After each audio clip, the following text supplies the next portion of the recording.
Bismillahirrahmanirrahim. Sebelumnya Assalamualaikum warahmatullahi wabarakatuh. Kenalkan, kami dari kelompok 8 yang beranggotakan yang pertama Istiqomah dan yang kedua saya sendiri Mufiq Alfiansyah. Di sini kita akan menjelaskan materi tentang adab dalam kehidupan sehari-hari.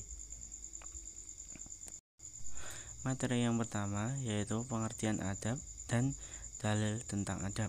Yang kedua yaitu macam-macam adab dalam kehidupan sehari-hari.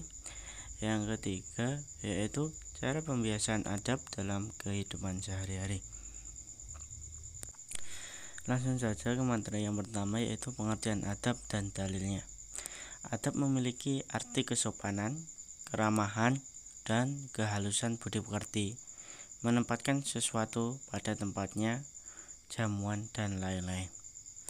Rasulullah bersabda dalam hadis yang diriwayatkan oleh Ibnu Mas'ud yang artinya, sesungguhnya Allah Azza wa Jalla telah mendidikku dengan adab yang baik, atau dan jadilah pendidikan adabku istimewa. Nah, dalam hal ini Rasulullah menjelaskan bahwa beliau mendapat didikan adab secara langsung dari Allah Ta'ala. Selanjutnya, beliau mendidik para sahabat dengan adab. Bahkan secara langsung Rasulullah menanamkan adab kepada generasi muda. Nah, cara Rasul menerapkan adab yaitu memberikan contoh langsung dalam kehidupan. Dalam Islam sendiri, masalah adab sebagai bagian dari akhlak Islam mendapat perhatian serius yang tidak didapat pada tatanan manapun. Hal ini dikarenakan syariat Islam adalah kumpulan dari akidah, ibadah, akhlak, dan muamalah. Materi selanjutnya yaitu tentang macam-macam adab dalam kehidupan sehari-hari. Yang pertama yaitu adab masuk dan keluar kamar mandi. Nah, yang pertama sebelum kita masuk kamar mandi itu harus berdoa terlebih dahulu. Jadi ketika kita masuk kamar mandi, kita harus berdoa, yaitu doanya yaitu Allahumma inni a'udzubika minal khubusi wal khaba'is. Nah, setelah doa, kita ketika masuk harus mendahulukan kaki kiri terlebih dahulu. Berbeda dengan ketika kita mau masuk masjid, mau masuk rumah, itu harus kaki kanan terlebih dahulu. Nah, ketika kita masuk WC itu kita harus mendahulukan kaki kiri terlebih dahulu. Nah, selanjutnya tidak berlama-lama. Jadi kita seperlunya saja. Selanjutnya tidak menghadap atau membelakangi kiblat. Tidak beristinja dengan tangan kanan. Diam ketika berada di kamar mandi. Jadi kalau kita berada di dalam kamar mandi itu tidak boleh sambil menyanyi ataupun sholawat atau membaca ayat suci Al-Quran. Nah, yang terakhir yaitu berdoa setelah keluar kamar mandi. Nah, jika kita masuk itu harus berdoa, begitupun kita keluar juga harus berdoa. Nah, yang kedua yaitu adab belajar. Adab belajar yang pertama yaitu menutup aurat. Yang kedua niat menuntut ilmu. Jadi kita harus mempunyai niat terlebih dahulu sebelum belajar. Karena kalau kita belajar dalam paksaan atau karena bukan kemauannya sendiri, bukan niatnya sendiri, itu tidak bakal efektif atau tidak bisa paham dengan apa yang kita pelajari. Terus selanjutnya yaitu menjaga adab terhadap guru. Nah, kita sebagai siswa, sebagai murid itu harus sopan terhadap gurunya. Kalau berbicara dengan gurunya memakai bahasa yang halus, tidak berbicara kasar dan sebagainya. Nah, yang ketiga yaitu adab berpakaian. Nah, sebelum berpakaian itu dianjurkan berdoa terlebih dahulu. Yang kedua yaitu harus menutup aurat. Nah, jadi ketika kita berpakaian itu wajib menutup aurat. Yang ketiga yaitu tidak menyerupai lawan jenis.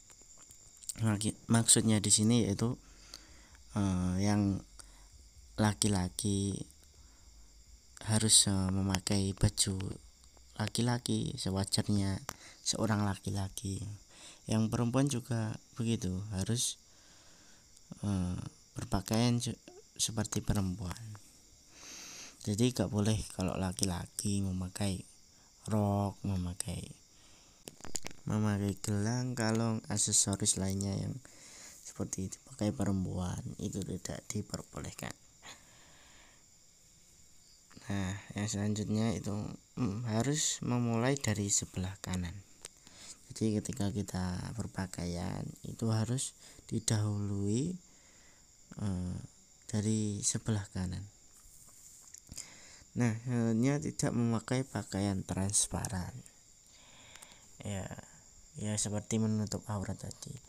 Ya, ketika kita menutup aurat pun kalau bajunya itu tetap terawang atau tetap bisa ditembus, itu juga tidak diperbolehkan. Nah, selanjutnya yaitu yang keempat, adab menguap. Adab menguap yang pertama yaitu menahan mulut agar tidak terbuka. Jadi sebisa mungkin ketika kita mengantuk kan itu mau menguap gitu, itu sebisa mungkin kita kita menahan mulut agar tidak terbuka gitu. Nah, kalau kita sudah berusaha menahan mulut tidak bisa, yang kedua yang kita lakukan yaitu menutup dengan tangan. Nah, jadi ketika kita menguap itu kita harus menutup dengan tangan. Nah, yang ketiga yaitu tidak mengeluarkan suara apapun, jadi tanpa suara. Dan yang kelima yaitu adab bersin. Ya, yang pertama yaitu menutup mulut dan mengecilkan suara. Ya, sama seperti menguap tadi ya. Ya, kalau kita itu bersin itu harus kita tutup dengan tangan, karena kalau bersin itu bisa menyebarkan virus atau penyakit. Nah, yang kedua yaitu membaca doa saat bersin.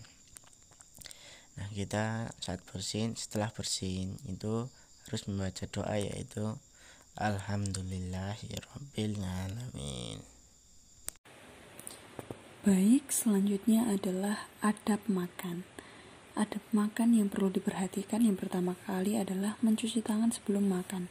Jadi tangan kita selama beraktivitas sehari-hari sudah pasti menyentuh banyak sekali barang dengan orang maupun yang lain sebagainya, sehingga sebelum makan sangat dianjurkan untuk mencuci tangan terlebih dahulu. Kemudian memperbaiki posisi duduk, tidak disarankan makan dengan bersandar ataupun dengan tidur. Kemudian membaca basmalah ketika hendak makan dan mengakhirinya dengan hamdalah. Nah, membaca basmalah ini diusahakan untuk lebih keras. Supaya apa? Supaya mengingatkan yang lain apabila kita sedang bersama-sama ingin menyantap makanan, tapi barangkali di majelis itu ada yang tidak ingat untuk membaca basmalah terlebih dahulu. Kemudian makan menggunakan tangan kanan, lalu disunahkan makan dengan 3 jari. Kenapa Rasulullah mensunahkan makan dengan 3 jari? Karena supaya kita dalam makan itu tidak terlalu kenyang. Kemudian menjilati tangan setelah makan untuk mengambil sisa-sisa makanan. Jadi sebelum kita mencuci tangan setelah makan, disunahkan untuk menjilati tangan terlebih dahulu, dan bahkan juga disunahkan untuk menjilati piringnya. Kemudian membersihkan suapan apabila ada yang jatuh. Dianjurkan untuk makan bersama-sama daripada makan sendirian. Apabila dihidangkan makanan, maka mengambil makanan yang paling dekat. Nah, ini biasanya saat kita bertamu, kita diberi hidangan dan dalam keadaan tersebut adalah orang banyak, maka yang seharusnya kita makan adalah makanan yang memang dekat dengan kita, yang bisa kita raih dengan tangan kita sendiri. Kemudian tidak meniup makanan yang masih panas, sehingga kita menunggu dulu atau menggunakan alat, sehingga cara untuk mendinginkan makanan tersebut bukan dengan meniup. Kemudian mengunyah makanan dengan baik. Rasulullah sendiri juga mensunahkan untuk kita mengunyah makanan kita sebanyak 33 kali sebelum kita menelannya, sehingga proses di dalam tubuh kita itu tidak terlalu keras, seperti halnya yang dilakukan oleh lambung dan juga sistem pencernaan lain di dalam usus kita itu tidak bekerja secara berlebihan.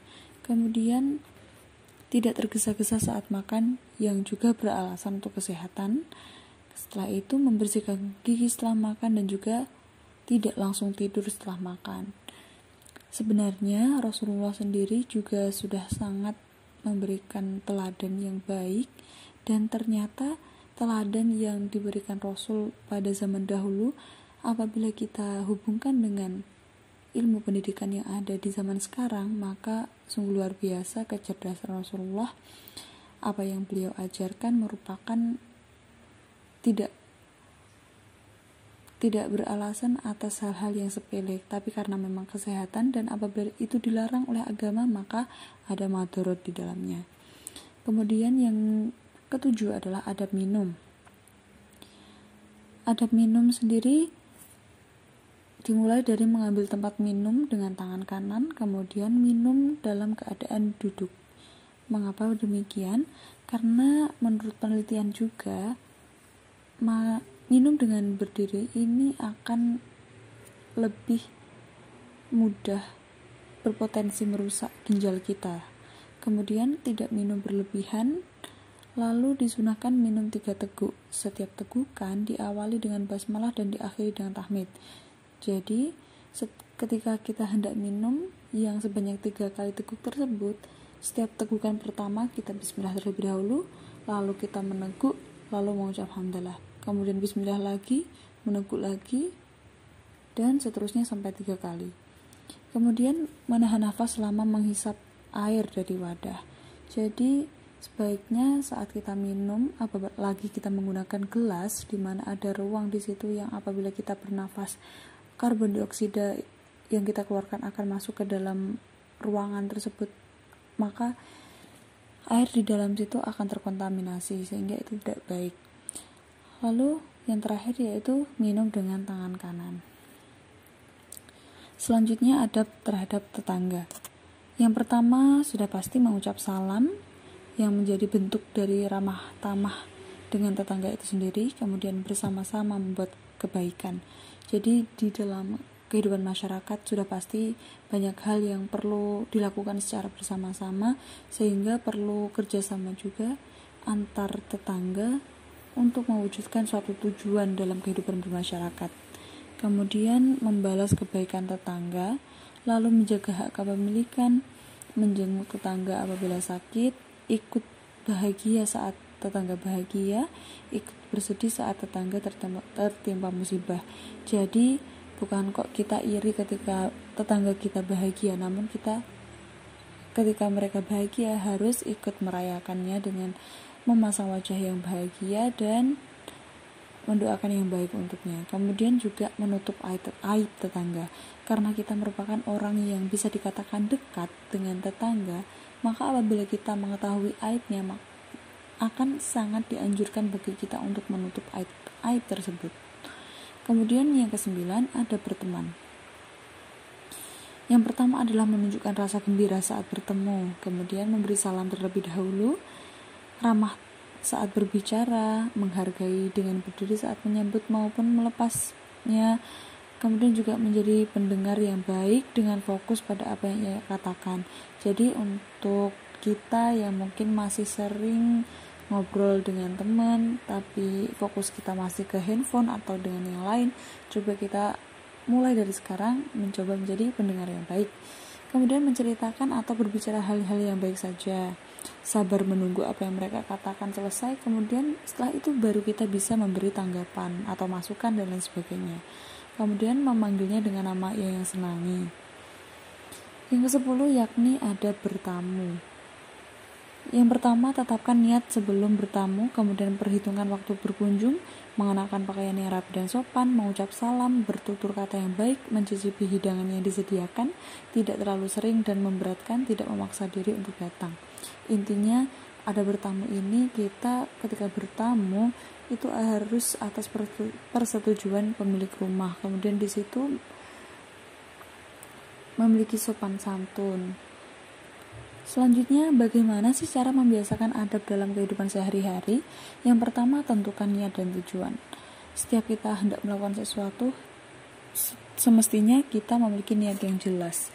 Jadi, yang pertama, tentukan niat dan tujuan kita melakukan hal tersebut. Kemudian yang kedua, ketahui hikmahnya. Hikmah dari apa yang akan kita lakukan ini sebenarnya apa? Jadi ketika kita mengetahui hikmahnya, kita sudah berniat, maka itu akan lebih memudahkan kita untuk konsisten melakukan adab tersebut. Yang ketiga, menjadikannya sebagai identitas. Ini seperti yang dikatakan oleh James Clear di dalam bukunya, yakni Atomic Habits. Di situ dijelaskan bahwasannya perubahan itu sangatlah susah, kecuali menjadi bagian dari siapa diri kita. Jadi apabila kita ingin membangun kebiasaan sesuatu, bisa dimulai dengan menancapkan pada diri kita bahwa kita adalah seseorang itu. Contohkanlah, kita menanamkan pada diri kita, saya adalah orang yang pandai bersyukur. Sehingga dengan adanya identitas yang melekat, yang kita lekatkan sendiri itu, setiap hendak makan kita akan berdoa. Setiap selesai makan kita berdoa dengan mengingat-ingat bahwa ini adalah nikmat dari Allah. Kemudian yang keempat, melakukannya dengan konsisten dan menjadikannya sebagai sebuah kebiasaan.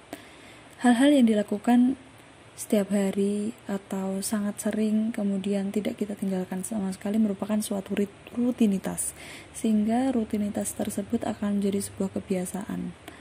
Lalu yang kelima atau yang terakhir yaitu melakukan evaluasi dan juga refleksi. Mungkin itu saja yang bisa kami sampaikan teman-teman. Kurang lebihnya mohon maaf. Wallahul muwaffiq ila aqwamit thoriq. Wassalamualaikum warahmatullahi wabarakatuh.